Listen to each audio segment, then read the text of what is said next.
Hey, what is up today, guys? I got my Packer jersey on because we are doing a cheese head. I got my cheese hat for us to get some inspiration on there. So let's get going. All right, so for this Packer cheese head that we are doing this week, I'm going to start my paper horizontally or sideways. Probably going to be about the size of your hand right in the middle. The top of it is going to be the cheese head, and then I'll have the Packers logo on there, which is kind of like a football. Since it is football season, the Packers are doing awesome, and that's, of course, my team here in Wisconsin. So on the top of it, so you're kind of going to have one thing on the top and one thing on the bottom. I'll start out with the cheese head. And of course, before we get too far ahead of ourselves, go ahead and hit that subscribe button if you haven't already. That's the easiest way, especially with the notifications bell, to get my latest videos coming out every single week for you. Now let's get started. So the cheese head starts with almost like a triangle on the top. So I'm going to start with a line going kind of diagonal across on there. I'll start out lightly just in case I make a little mistake. Another line coming down.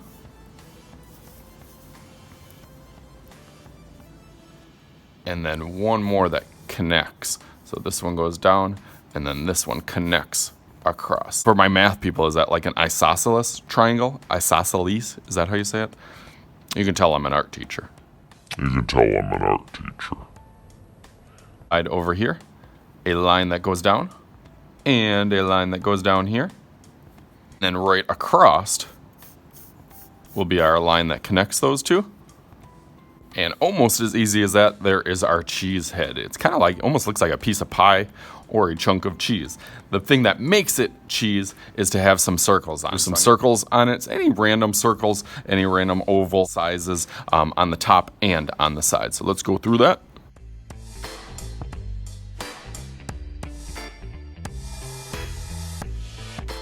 So there is our cheese head, pretty easy shapes. And I'm gonna outline that in Sharpie real quick.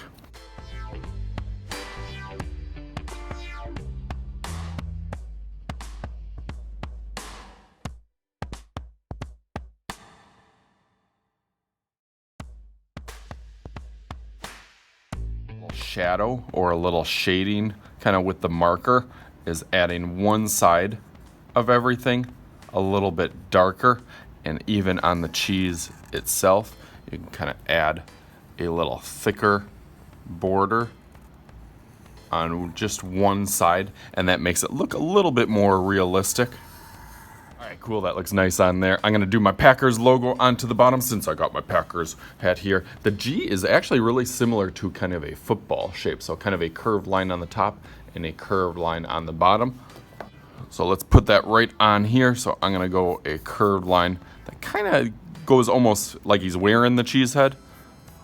So I'm going to make him go to the side here, Sometimes it helps if you put a little point on there, and then you know your curved line goes up this way, stops at that, and the same thing onto the bottom where it goes down and out almost like a football shape.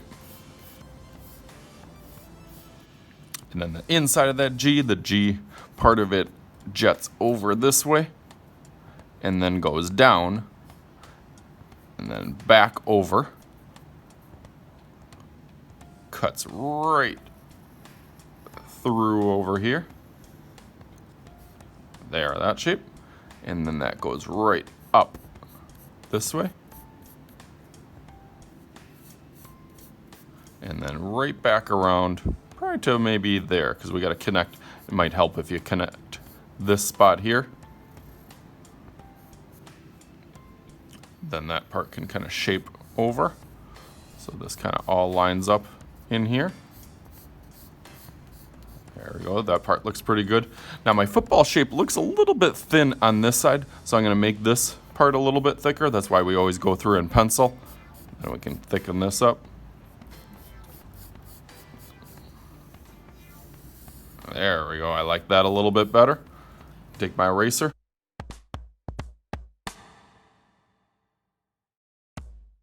I like that. It looks like my Packer logo was kind of wearing the cheese head on there. So I'm going to go through this in Sharpie, and then I'm going to be thinking about the background also and how I could do almost like a football field on there to get and fill up the background.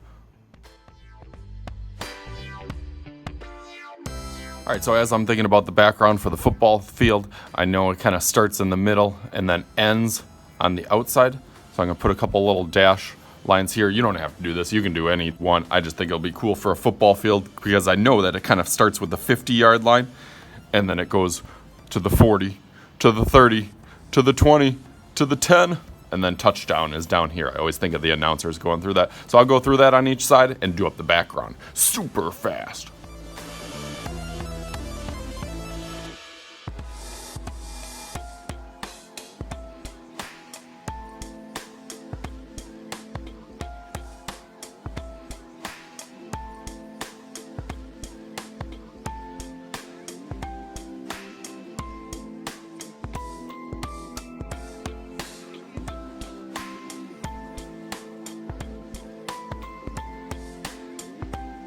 Alright, you guys are ready to see it? There it is. Bam! Really, really cool. I love the background. To show you the type of crayons that I was using was not so good ones. I just got a whole drawer of them, leftover ones. So you can use them with even not the best quality. You don't need a brand new box like that. So as always, I am Mr. Shooty. This is Mr. Shooty's art class, and we will talk to you guys later.